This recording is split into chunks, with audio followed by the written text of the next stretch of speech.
Alright, once again, welcome to Creative TV. And today we're heading over to the Badlands National Park. Where at? The one and only over in South Dakota. With that being said, let's get into the video. Here we go. Alright, so the Badlands National Park is actually best known as the Land of Stones and Lights.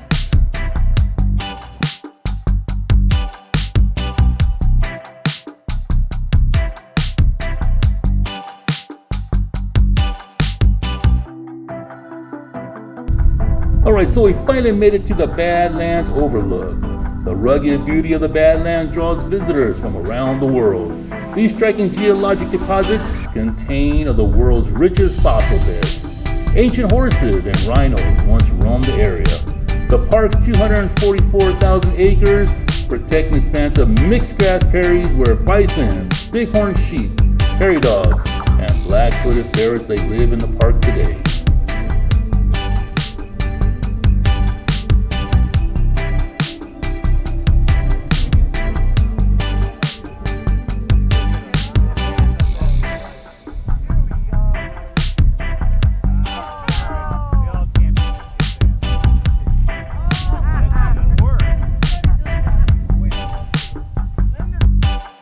Alright, let's talk about the Badlands just a little bit. How did the Badlands get there?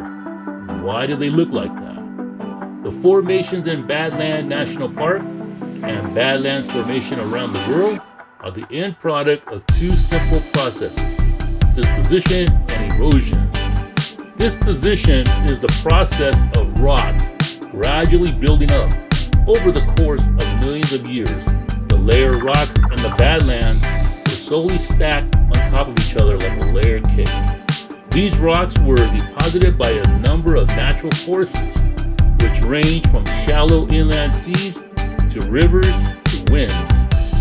This position began about 75 million years ago with the formation of the air shallow in the base of the geological formation in the park. This position ended about 28 million years ago with the sharp formations. Alright, let's talk erosion. Erosion is a process of rocks gradually wearing away. The Badlands began eroding about 500,000 years ago as the Cheyenne and the White Rivers carved their way through the landscape. They are the reason of the narrow channels, canyons, and rugged peaks of the Badlands, which we see today. And the Badlands are still eroding. It is estimated that the Badlands eroded at a rate of 1 inch per year, which is a rapid rate of rocks. In contrast, the granite of the Black Hills to the west of the Badlands National Park erodes at a rate of 1 inch per 10,000 years. Scientists estimate that in the next 500,000 years, the Badlands will have eroded completely. Over at the Badlands, there are several types of rocks. There are a number of rock types that can be found in the Badlands. The formation in the park contains sandstones, siltstones, mudstones, claystones, limestones, volcanic ash, and shale.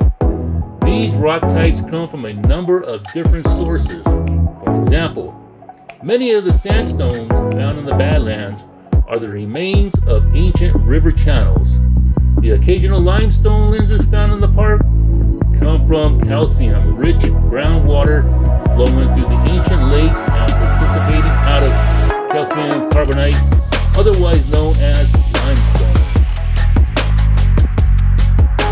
Volcanic ash found in the Badlands come from eruptions in the Great Basin, a geologic province including states like Utah and Nevada.